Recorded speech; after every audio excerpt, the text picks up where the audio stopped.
आपको लग रहा होगा डॉक्टर साहब आज क्या कर रहे हैं, क्या बताने वाले हैं? डॉक्टर साहब आज आपको कुछ बताने वाले नहीं हैं, आज कुछ दिखाने वाले हैं। तो ये जो है मैं कर रहा हूँ, इसको आप कह सकते हो कि मैं झूम रहा हूँ, मैं tai chi कर रहा हूँ। ये पार्किंसन पेशेंट में किस तरह से मदद कर सकती है, इसे समझने की ज़रूरत है। तो पहले सीरियस हो जाते हैं, समझते हैं क्या इम्पोर्टेंस है, फिर से शुरू करेंगे। पार्किंसन पेशेंट में जो मूवमेंट्स होती हैं बॉडी की, वो बहुत ज़्यादा हो नहीं पाती। पेशेंट जब एक्सरसाइज करता है तो मसल स्टिफ होना शुरू करती है, कभी-कभार मसल्स पेन भी करती है।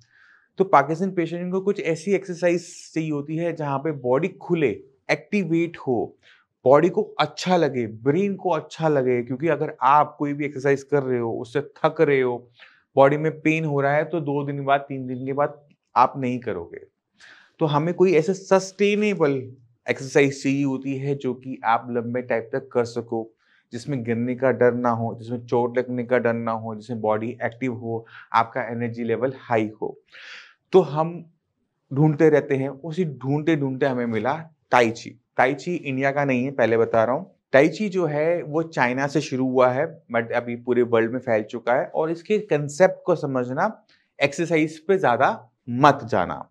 कांसेप्ट ये कहता है कि आप पूरा दिन कुछ ना कुछ काम कर रहे हो, किसी भी बैठे हो या बेड पे लेटे हुए हो, तो आप सारी सेट ऑफ मसल्स को मूव नहीं करते। तो अगर आप किसी भी टाइम अपनी बॉडी को मूवमेंट में लेकर आना शुरू करते हो, तो एक तरीके से क्या होता है कि बॉडी खुलना शुरू करती है।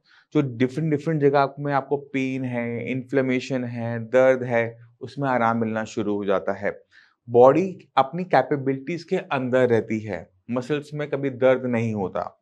तो इसी वजह से टाइ ची पार्किंसन पेशेंट के लिए बहुत अच्छा है।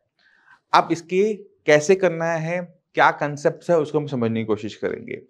तो आपकी बॉडी में जो मसल्स हैं, वो सिर से लेकर टो तक सब जगह फैली हुई है। अब आपने अपनी बॉडी को महसूस करना है। सिर से शुरू करेंगे, टोज़ की तरफ जाएँगे। तो हम सुबह उठे, खड़े हुए कि आज हम ताइ ची करेंगे, एक बढ़िया-सा म्यूज़िक लगाया, जो आपको पसंद हो, लता का, मुकेश का, रफ़ी का, कोई भी आपने म्यूज़िक लगाया, उस गाने को महसूस करते हुए आपने अपनी बॉडी की मूवमेंट करनी है। इसको आप डांस भी कह सकते हो। तो शुरुआत करते हैं इस ताइ ची की। तो शुरू होगा और ये झूमना शुरू होगा। ये झूमना शुरू करोगे तो आपको अपने घुटनों में हल्की-हल्की साउंड वो महसूस हो सकती है कि चटक गए। इससे क्या हो रहा है, हम एक्टिव हो रहे हैं, हमारी मसल्स खुल रही हैं, एक्टिवेट हो रही हैं। जब आप अपना ये होल बॉडी एक बार कर लेते हो, तो अब हम हेड से शुरू करेंगे। तो आपने नेक को धीरे-धीरे आहा! कोई दर्द नहीं, कोई परेशानी नहीं, वाह! मज़ा आ गया। पहले घुमाया सीधा, फिर उल्टा घुमा लिया। अब ये कितना मुश्किल काम है? भाई मेरे लिए मुश्किल नहीं है और उम्मीद करता हूँ आपके भी मुश्किल नहीं होगा। ये तो गर्दन का तो हो गया काम, अब चलते हैं कंधों पे। आए और कितना मुश्किल काम, आसान ना? 5 बार सीधा, 5 बार उल्टा, अब हो गई है एक्टिवेट। अब आप कुछ भी करो, पैर खोले, बैलेंस बनाया और जो बॉडी की मूवमेंट करनी है गाने के साथ-साथ आपने कर ली, है ना? घुटने थोड़े-थोड़े मुड़ने शुरू किए, बॉडी की मूवमेंट अपने आप बढ़नी शुरू हो गई।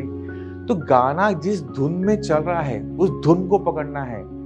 क्या हाथ चल रहा है, क्या पैर चल रहा है, सोचने की ज़रूरत नहीं है। जब आप अपनी बॉडी में अच्छे से बैलेंस बनाने लग जाओ, तो अपना पैर उठा के भी करने की कोशिश करो। है ना? तो इससे क्या होता है कि आपकी बॉडी खुलना शुरू होती है और इसे अगर आप रोज करोगे, एन्जॉय भी करोगे, तो एन्जॉयमेंट हो गया और आपकी मसल्स में भी पावर आनी शुरू हुई, आपका बैलेंस अच्छा होना शुरू हुआ और यही सब कुछ तुम्हें चाहिए था। ज़रूरी थोड़ा ना कि हम फिजियोथेरेपिस्ट के पास जाएँगे, वो हमें एक्सरसाइज करवाएगा, हम फिर आएँगे, हमें पसंद नहीं आ रही, घर वाले भेजे जा रहे हैं। आप घर में जब आपका दिन शुरू होता है ना, कुछ ऐसा करो, घर वाले कहे, "अरे वाह! आज तो मज़ा आ गया, आज तो पापा जी ने दिल जीत लिया हमारा, पता नहीं क्या कर रहे थे बट अच्छा कर रहे थे, कल से मैं भी उनके साथ करूँगा।" फिर कुछ दिनों के बाद देखोगे कि बेटा भी आके साथ में कर रहा है क्योंकि उसको भी मज़े आ रहे हैं। फिर देख रहे हो कि पोता भी आगे कर रहा है, उसको भी मज़े आ रहे हैं। अब वो जो आप अकेले करते थे, अब वो फैमिली पूरी फैमिली के साथ कर रही है। तो ये जो होती चीज़ें होती हैं, जिनकी लाइफ में कह सकते हो कि हम जहाँ इग्नोर कर देते हैं, भूल जाते हैं, इसकी बहुत इम्पोर्टेंस होती है हेल्दी रहने में और बीमारी से निकलने में भी। तो मैं उम्मीद करता हूँ इस वीडियो से आप ताइ ची सीख गए होंगे। ठीक है, कंसेप्ट को समझ गए होंगे। टाई ची पे बहुत सारी वीडियोस हैं, मैं चाहता हूँ कि यूट्यूब पे जाके देखो, क्योंकि मैं प्रोफेशनल नहीं हूँ, बट जितना मैं एंजॉय कर रहा हूँ ये वीडियो बनाने में, मैं उम्मीद करता हूँ कि आप भी इसे करने में एंजॉय करोगे।